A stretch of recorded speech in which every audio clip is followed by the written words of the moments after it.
The core of a nation's spirit is housed in its history, as it is there that the people, the events and circumstances that shaped peoples and places played out their drama. America is no different, and in fact the need for such a spirit was even more necessary than in other countries. Having severed ourselves from Britain, the need arose for a new spirit and therefore a new history. And if there is one place that is the heart of what was the American spirit, it is the federal Capitol.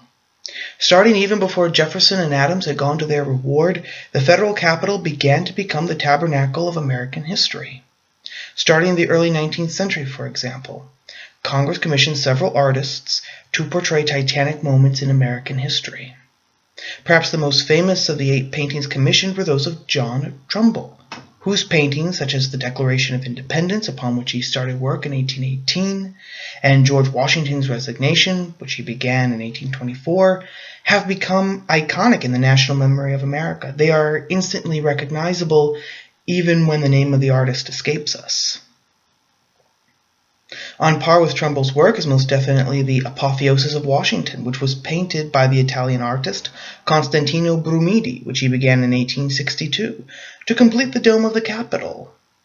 In the same vein as these paintings, which are now housed in the Rotunda of the Capitol, is the Statuary Hall, to which the states, beginning in 1862, sent statues of native deceased citizens who had made a historical presence therein, or who had provided some military or civil service to the state. In this way, the histories of the individual states, as well as the history of the whole nation, can be seen to be represented in the nation's capital. On the surface, the significance of the Capitol's collection of the nation's history, both as a whole and of the individual states, seems upfront. Men and women who contributed to the different states are given memorial and placed within the greater framework of the country's history, and the great moments that defined and shaped America as a whole are preserved in oil and framed in wood. Nothing could be simpler. There are, however, more ebbs and flows underneath the surface than what might appear at first glance. Take Trumbull's painting of the Declaration and Washington's resignation as an example. These paintings are not photographs of actual historical events in actual historical places. In the painting of the Declaration, for example, Trumbull's goal was not a historically accurate portrayal, but a presentation of the idea of the Founding Fathers. For example, he included some delegates in the painting who were not even present in Congress on June 28, 1776, which is the day that the painting represents. While the heavy curtains over the windows and the regalesque chairs that he shows were never in the congressional room, the windows were actually covered by Venetian blinds, and the chairs were either Windsor or ladderbacks. In the same way, in his painting of Washington's resignation, the same principle was applied. The painting takes place in the Maryland State House in Annapolis on December 28, 1783, and the painting shows both James Madison and Martha Washington, with her 3 granddaughters, in attendance, even though neither was present for the moment. This focus upon idea rather than on historical accuracy is subtle in Trumbull's painting, and it is explicit in the Apotheosis, as can be seen at a mere glance. There, Washington, in the middle, sits godlike within the heavens, looking down upon the nation of which he is the father, surrounded by 13 maidens, the spirits of the 13 colonies/states. And surrounding this heavenly core are figures resurrected from the classical past. Armed liberty and the eagle strike down tyranny and kingly power, while Minerva teaches science to Benjamin Franklin, Robert Fulton, and Samuel Morse. Vulcan creates a cannon and steam engine upon his anvil, and Ceres sits upon a McCormick reaper. The message and idea is clear. America is the new Rome, Rome reborn. And the same spirits which the ancient deities represent have returned to bestow their wisdom and blessings on Americans and America, under the eye of Washington, the man who made it possible. Now the question becomes, is this history? Well, in a sense, no, and in a sense, yes. No, because, as stated, they don't portray accurate events that occurred in the past. But yes, in the sense that they portray greater truths. J.R.R. Tolkien, following in the steps of G.K. Chesterton, said that myths were not made-up stories. They weren't fabrications and lies. They were windows to greater truths. And therefore myths themselves were true. In fact, Tolkien said that Christianity was the greatest of all myths because it was the myth that had actually happened. But there is a danger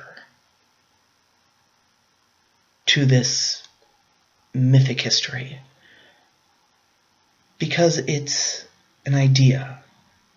And ideas can be twisted and warped and shaped. For example, in the interview that Dr. Schultz conducted with Dr. Boyd Rist outside of Poplar Forest, Dr. Rist very briefly described how Jefferson had gone from the premier founding father in the 19th century, perhaps even eclipsing Washington, to in the 20th century being demoted, demeaned, almost becoming a historical byword for his supposed affair with Sally Hemings and his supposed hypocrisy in his continual ownership of slaves.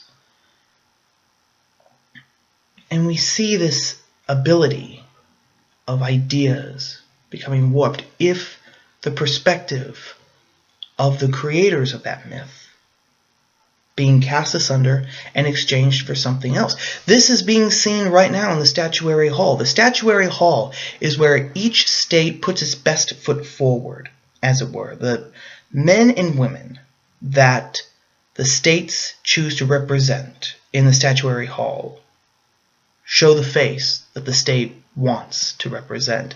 Iowa, just last year, for example, donated a statue of Dr. Norman E.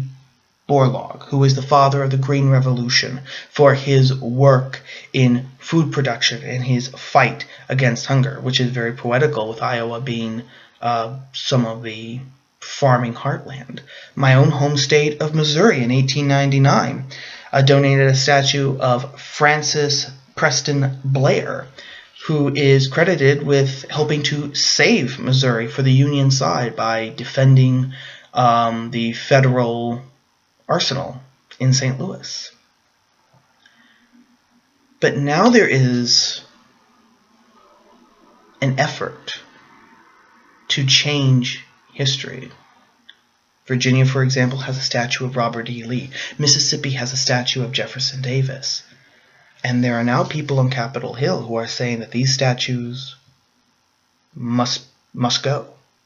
They are no longer welcome here for politically correct reasons.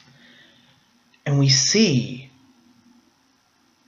in this an attempt, an almost 1984-esque attempt to change history, to mold it into something that we want it to be.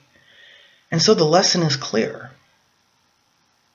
The historical myths, as it were, are wonderful fountainheads of truth and beauty and goodness if they remain attached to the original intention of the myth's creators.